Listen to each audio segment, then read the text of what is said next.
Co-host Janie Bordner, and with me, as always, have the beautiful Sarissa Powdrill. Hi, Miss Bordner. How are you? I could be better, but I'm good. Thank you look good. With your community council colors on. Well, of course. I missed the memo, Mr. Gonzalez.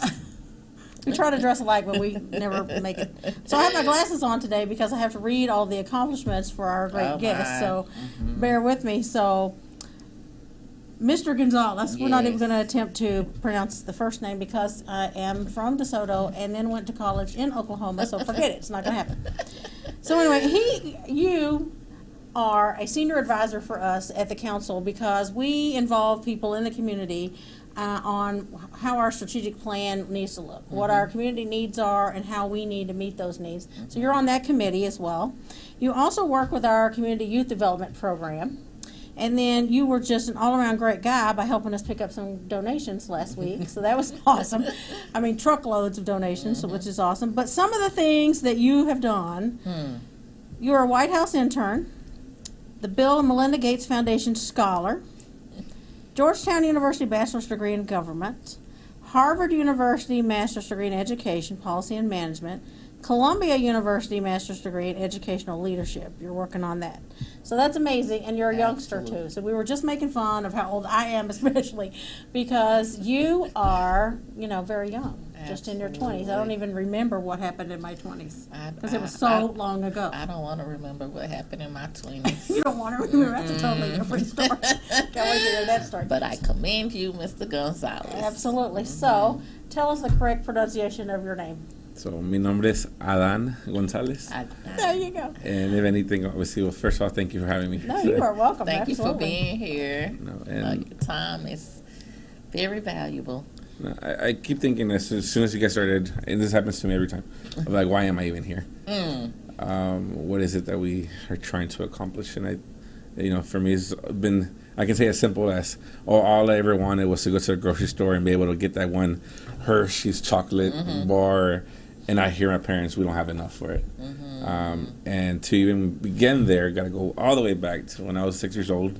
My dad was shot in front of me and my older brother. He was dragged a couple of blocks. And I would say, I don't remember picking up his shoes, ambulance taking off. But soon that meant for a Mexican-American kid, which we were talking about my pronunciation of my name, is that, soon we got to start picking up the bills for different reasons. One, my older brother and myself started working at the flea market since we were 6 years old. We would sell movies, drinks, snacks, everything you can think of to help my parents buy our school uniforms. Then soon after that, you grow up very fast because as you're learning in the Mexican-American culture or Latino culture, when you're learning English and Spanish, you become the lawyer, doctor, teacher, everything you can think of because you're translating constant documents or conversations or just interactions and helping your parents navigate this country that's not theirs. And through that, I always like to say that, I am here because education granted me my freedom. Sure. And with that freedom comes the responsibility that I embraced, where it's my job to disrupt a system. And usually we refer to a system as a broken system. It's not broken. It's working exactly the way it was built to work, but to create opportunities. Create opportunities for our community, and I think that's what I enjoy the most about our partnership with Community Council, where we're able to really connect resources with people that need them. Because a lot of times when we talk about big things in Dallas, it's the small things that make an impact. That's true. It's seeing beyond the numbers and the data and understanding stories. Because once you take the time to understand stories, you will understand that you will address the root issue. You will walk with people to find solutions. And I think at the end of the day, that's what at least we're striving every day with Puede Network to make sure that we are connecting with people and identifying how we can better support them. Because at the end of the day, Puede Network, which is the organization that I lead is a youth leadership development program, will be successful when we're no longer needed. It's that simple. We have to work towards being irrelevant because there's just so much people that are still struggling. Absolutely. In our communities, and they deserve a chance to live. That's true. So I was at the bank today, and I was taking out some money because I owed Sarissa some money. It's a other long story. Ooh, But business to the anyway, show. so underneath, it was really raining because it was really early this morning, and there was this lady who had made a bed out of kind of old whatever she had, and she was sleeping underneath the drive-through. That was the only way that she could stay, dry. So I get out of my car, and I'm going over there, and I'm trying to talk to her, saying, hey, look, please get in the truck with me, and I will take you to to the community council, and we'll help you find all these different things. And she was like, no thanks, I'm good. What I need is a coat, and I forget what she said, something else. So I gave her everything that I had in my car, plus I gave her some money, and my card. Then I'm thinking, well, how's she going to call me? Should I have a cell phone? So that was stupid. So anyway, so it's just those little things. She didn't want us to help her with transitional housing. She didn't want a food card. She wanted a coat. So it's that's what was important to her at that time. So I totally understand how little things can really make a difference. And I think sometimes, especially within this work, is really meeting people where they're at. A lot of times, unfortunately, all of us are inherently selfish humans, or sometimes even this idea of like when you start to enjoy helping, we can even become this savior mentality that a lot of times traps our communities. Right. Yeah. And it goes back to the same connotation of like, people sometimes don't, if you teach them how to fish and not just hand them the fish, is this concept where you have to really value the people that you're serving. Right. And regardless of the situation, you have to believe that, they do want a better life or whatever that means. Or whatever you're trying to accomplish within that help. And I think sometimes, again, it goes back to just meeting people where they're at. That's right. I know that's true. You've helped over 300,000 youth students, and one of your I love your initiative with the luggage, the statewide luggage drive. I remember going to college, and one of my aunties, who was probably in her 80s, helped me along. She was alumni of Wiley College, and we went on. And I remember my aunts and uncles having to send me care packages and everything to help my mom along the way. Can you tell me how you came up with that initiative and how it's taken a total height over the years that has passed? Absolutely. I think overall for me, so I was born and raised in Oak Cliff. I attended all Dallas ISD public schools. Went to composite schools, which is Bowie, Atwill, and graduated from Adamson. Graduated top of my class. Was able to win over $1 million in scholarships when I was 18. Now that's the story that people are proud of. But the truth, and sometimes people don't ask, is like I sat in the curb of McDonald's using a borrowed laptop, hacking into the Wi-Fi for weeks past midnight, trying to apply to scholarships in college that I couldn't even pronounce their name. I understood early on with the idea of going to D.C. and Georgetown. In my head back in the day, I said one day I'm going to be the mayor of Dallas. People don't know the problems that my people are struggling. They don't know that my friends are hungry. They just don't know. And through time, I've received different opportunities. Number one, the first one, being able to go to D.C. Now, my dad gave me $100. It felt like 100 pounds of gold in my mom, my rosary. And I had a little bit bigger than a carry-on, and it was overweight. So they took off my clothes so I can afford the overweight fee. Left clothes in my trash bags. Arrived to D.C. with $9.27 and my clothes in plastic bags. And that was the beginning of a dream that I didn't even know was possible. I couldn't even imagine that far. And I sat in a classroom where everyone around me were either son and daughters of CEOs, congressmen, or like very influential people. And I heard how I was saying, I'm proud. My dad's been a janitor all my life. And I remember my first government class, the professor asked, when here's a Democrat, Republican, how you identify? And I sat in the front of the class because first, I was interacting with white people that I've never had to interact with ever in my life. I only saw white people in Disney movies, and now understanding how academically behind I was, it was just intimidating. But at the same time, when they asked, well, Mr. Gonzalez, you don't want to participate? And I said, no, sir. It's like, well, you didn't raise your hand for either or. And I'm like, well, I identify with the people. And that's who I represent. And I remember people seeing, like, do that, or roll their eyes. Mm-hmm. And that's as far as I understood. But through my education, I learned how to read.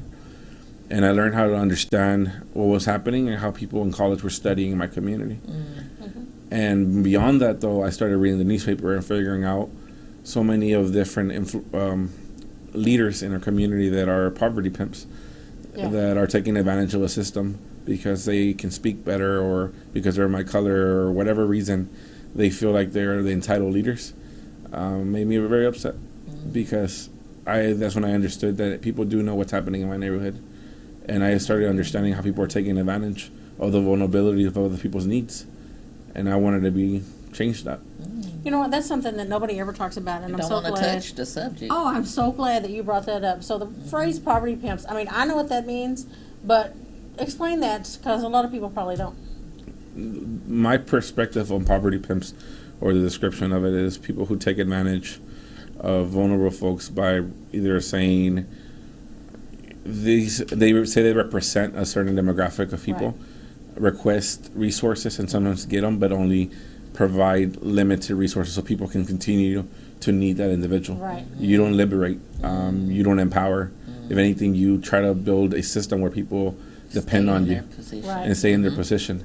And I think overall, it's been an interesting journey. I think the value of my education, at the end of the day, these Ivy League degrees is the reason why people haven't been able to shut me up. Right. Yeah. Because I'm not the crazy Mexican kid or a crazy American kid or the crazy kid from the hood. I also know how to use the same data that has been manipulated to speak the truth. Right. And I think overall, why the work continues to grow or just the reality is that I want to share a quick story with you guys. Is when I was working at the White House, I remember watching the World Cup with President Obama. It was about right here, and I wanted to call my dad, and it's just, and I remember him not being able to pick up the phone, and then so 2 days later he calls me back. He said, "Mijo," I'm like, "Hey, Dad, I called you." He's like, "Oh, sorry, Mijo, I didn't have enough money for the bill." And it's that constant reality of the two worlds that I'm constantly balancing. One of having the most prestigious credentials in the world to going home and facing reality. And I think that's part of what's kept me grounded of, can I go home and look at my parents in the eyes and know that I am making them proud by doing what's right. Right. And unfortunately, it's been and I mean, for everyone listening out there, honestly, community council has been my guardian angels because we've been doing this work. I've been doing this work since I can remember.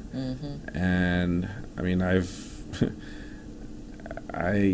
was interesting. And you've lifted, having Mr. Gonzalez around in the office have truly lifted my head up when I talk and kind of confront issues surrounding our hood, because I see, okay, this young man is from Oak Cliff, I'm from Oak Cliff, and he did this, and I just recently asked you how old you were, and I'm just completely shocked, and I told him when you get a certain age, I can't wait to see what you accomplish at that time. But I not to change subjects or anything, so I love that you use some of your learning lessons of going to college, and you're now giving that back to our young generation of what all it takes to the steps that we don't think of educating our kids in, with the necessities. If you're traveling this far to go to school, everything you'll need. Some parents are just happy that their kids are just going to college. So I love that you're taking that time, and I love seeing your videos on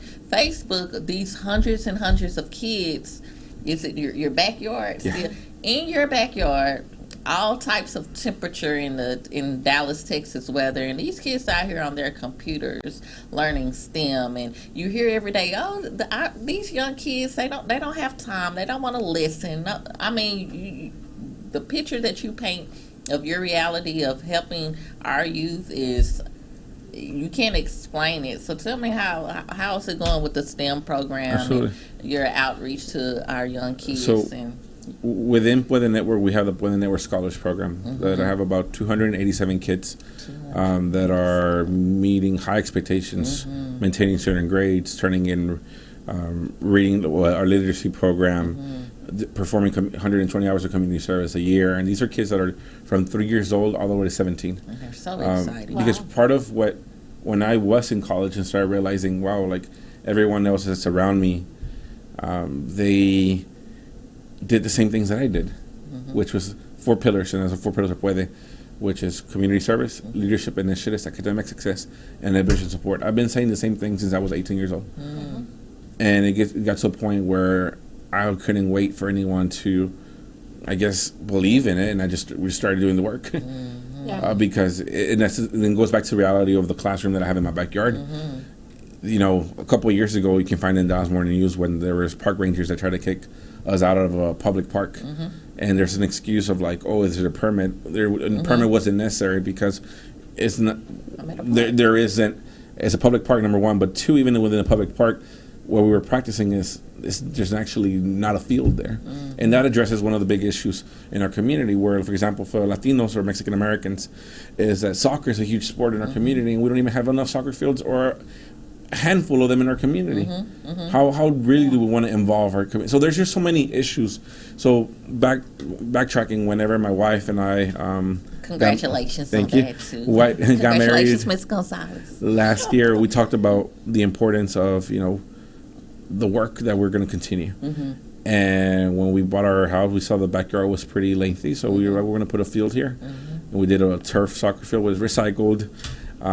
In the backyard, we just built the classroom because I'm hopping around from churches to schools, and I know it gets to a point where like we never knew we were going to grow this much.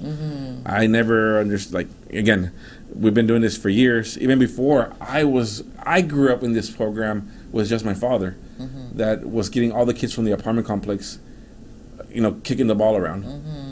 And my education allowed me to turn it into a nonprofit, learn the right words, and now turning it into something beautiful where, at the end of the day, can empower people. So all that to say that within Puede Network Scholars, we have the different initiatives, and the kids are required to participate in an extracurricular activity, whether it's soccer, boxing, arts, swimming, dance, or our coding program. And I will be the first to tell you that I have my biggest problem that I don't have the space big enough for my community right now. The second biggest challenge, I don't have, I wouldn't even say resources. It's just more of we work with what we have. And I cannot complain to you about not having resources because I gave up that idea a long time ago. I learned to accept the reality that some things are limited and we just gotta make it work. That if it means I have 5 kids and 1 computer, that's what I have to do. And the most difficult part that I've had is that I refuse to play the game when it overpowers my values. I'm not willing to sell myself or my community for more resources or for the bigger opportunity. That's not the reason we created Puede Network. We created Puede Network to survive within the same system by navigating through it. And I think that's a part of our upbringing, coming from where we come from, is you're going to make do with what you have, we're not stopping at McDonald's. We got something to eat at home. It was always make do with what we have, and for that I'm so thankful because it provided so much strength within. And I have to commend your father, Mr. Gonzalez. I call him Superman. I don't know what prayer your mother and father said when you were in the womb, but I thank them for it because you've helped so many and you show others the way of helping our underprivileged community. So we make do with what we have, and you've been doing very good with that. Shoot, if we didn't grow it or raise it, we didn't eat it. So that was how that worked at my house. I didn't even know. Promise you, I didn't even know there was takeout until I was like 12 or 13 years old. I was like, my dad was a janitor, very similar, and so my mom was raised in a house that had a dirt floor, so we were dirt poor for real. So I totally get it. So I have been preaching this for like about a month now.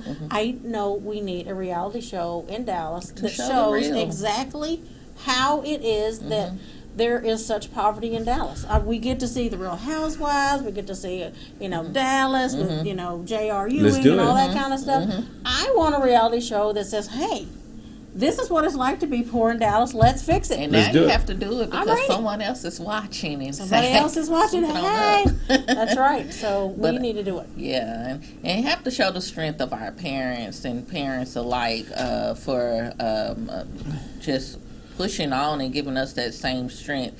But how are you, you talked about the limited resources you have with the STEM program. Can you tell us how you won your recent award with AT&T, which I think is phenomenal? Can I not talk about that? Am I in trouble? Okay. So first, I'll thank the Hispanic Heritage Foundation. Okay. They actually made that connection, and right now we're in the beginning stages where AT&T was able to actually put Wi-Fi in our backyard. So that's as far as our partnership is going. I know we could do more, and they will. So AT&T, hello, and Heritage, Hispanic Heritage Foundation. Yeah. but the idea, at the end of the day, it is a first good step, and I know it's been. When I talk about the challenges of even just, it's difficult when a lot of times we're portraying or shedding light at issues in our community, but then you have other type of light saying things are getting better, right? And you don't want to be the crazy person all the time, right? Well, and that's me every day. And it feels like it. It feels like you're being cynical, where you're waking up to problems, and then you read the newspaper and it says that we're being innovative and we're the example in the country. We're not. No. We're not. And it's about time we actually start doing work. Stop talking about it. And the thing about our work is that, yes, our happiness does come second. Sometimes. Absolutely. And it's difficult. And that's why I don't think I cannot do this the rest of my life. And I already know that. We'll try how far I can go. We'll see. I always tell my wife, think about this right in my head. And it's going to sound crazy now that I'm going live on this, but it's like, I always tell my wife before I married her, I was like, one day, I could get really hurt for the work that I'm doing. And as arrogant as it sounds, it's like I'm looking at what Malcolm X has done, what MLK has done. And it's just the reality of, civic engagement with disruption. And especially, I don't have to say much, the way our country is, not currently, it's always been this way. Yep. Now that we're actually facing these issues head on. Yeah. But what I would say is that we can do better. I think so. We can do better, and it involves being uncomfortable a lot of times. And I think that's the biggest narrative that I'm pushing constantly right now, is where anyone or a lot of people who have helped me out or had to help me how to break a rule. Why? We face that every day. And so as a CEO of, the community council, I don't like to play the politics that sometimes it takes. And so, but sometimes I know that that's necessary in order to get the next step. But I'm with you. I'm a purpose-driven person. Absolutely. And I will not back down on my ethics. And a disruptor. And I'm a disruptor, but I'm not a disruptor just to be a disruptor. Yeah, absolutely. There's a reason. Yeah. And I will go toe-to-toe when it comes to somebody not being treated fairly or something like that. So we, as a community, have to get together. And so that's what this show is all about. So if we wanted to help you, how do we get in touch with you, your network, or? Absolutely. So our website is puedenetwork.com for those who don't speak Spanish. Puede means can, and is PUEDE network.com, and there's a way to contact us there, or Facebook, or even just me. It's Adan Gonzalez at puedenetwork.com. Adan Gonzalez, that's easier. Or you can reach, here too. You can come to ccadvance.org, and we can reach out to Mr. Gonzalez. I almost really screwed up that on your name website, are they able now to sign up for the Say Why Luggage initiative? And we're kicking, actually today, we're kicking off in the next few weeks the 8th annual luggage drive, and that's a simple way where people can literally, it's a set of luggage, new luggage that a very deserving students going to get next year. Are you working with any? I'm sorry. I was gonna say- Are you working with any foster kids with that initiative? I know we have Not a lot yet. of.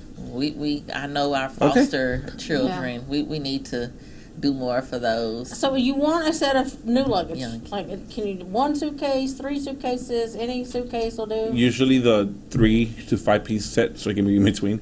So I'll give our listeners out there a challenge: not just 1 or 3 or 5 suitcases. Put a check inside the suitcase. Yeah. So that his group can have.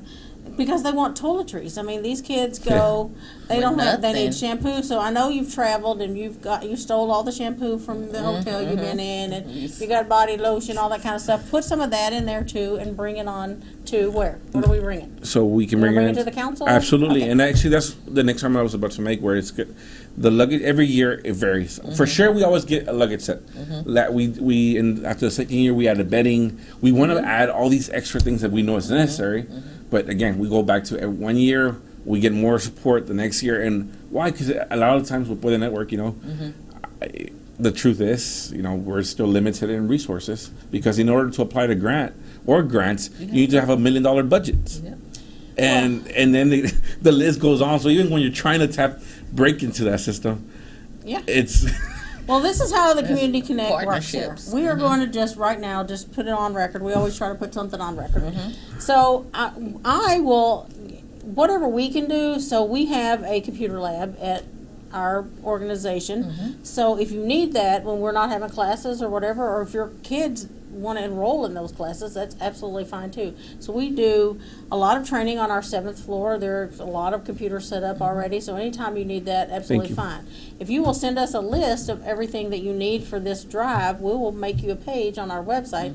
People, and you can drop it off to us. Beautiful. Or we're at the MLK Center, or we're at West Dallas Community Center, or we're at the Everywhere. Dallas Housing Association, I'll all live over the better place. this So we will have a weekend. list of places where you can drop off things, and we will have a list of things that you need. So those, we promise to do that today. We can fix that. So whatever else you can do, that's how the community connects each other.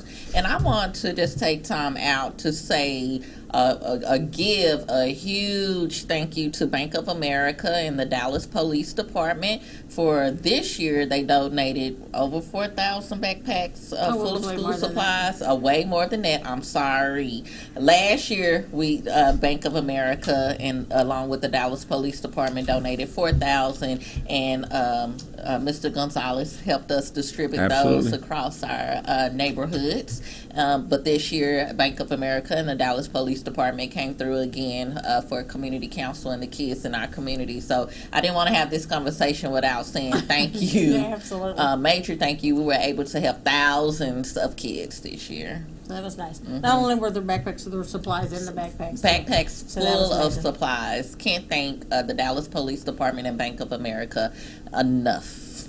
So yeah, and Yeah. so absolutely, people were driving around with trucks full of Backpacks. backpacks, just giving them to folks that needed them. Yeah, So that's and thank you, amazing. Mr. Gonzalez, for always helping us. I know what it feels with like our to be kids. the kid in school that you didn't bring any supplies. I mean, for real, I do know what it feels like. So I totally get it. I got 2 foster kids, and so they were loaded up. And I was the You know, kid that had to so- transfer every month. I was always the new kid, so I know no strangers. So yeah, we all come from the same area and come from different situations and made do. So I can't wait for your reality show to happen. We are going to make that happen. Mr. Curley, we're on your network, so we're coming at you. We're coming at you. So be prepared. So what else is happening at the council? September 5th. My job is riding on this, please. Everybody out there in Dallas land. Dallas land. September 5th, our CEO welcome reception. I can't thank the people at City Hall enough, Dallas County, some important people in Dallas have RSVP for this event, and some big initiatives will be announced September 5th. So I think that's all that's on my workload right now, and that I better be successful at, or you want to see this face on the next Community Connect. So September 5th. And then September 6th, we have Network for Good in the house, reaching out to other nonprofits that are looking at their end of the year fundraising. So they're hosting a fundraising boot camp at Community Council. You're able to sign up at www.ccadvance.org. And it's Steel Toes? Steel Toes to Stilettos. I can't get past September 5th. Oh, I'm sorry. So September 20th, we have Steel Toes to Stilettos, but right now we're all about the welcome CEO reception. And thank you, Jackson Walker Law Firm, for hosting us. Just so you know, she does exaggerate. Her job does not rely on that, but all of our jobs rely on our luncheon on November the 8th. We need sponsors for this luncheon. We really do. So really it is our way of kind of giving back to the community, recognizing people that help us.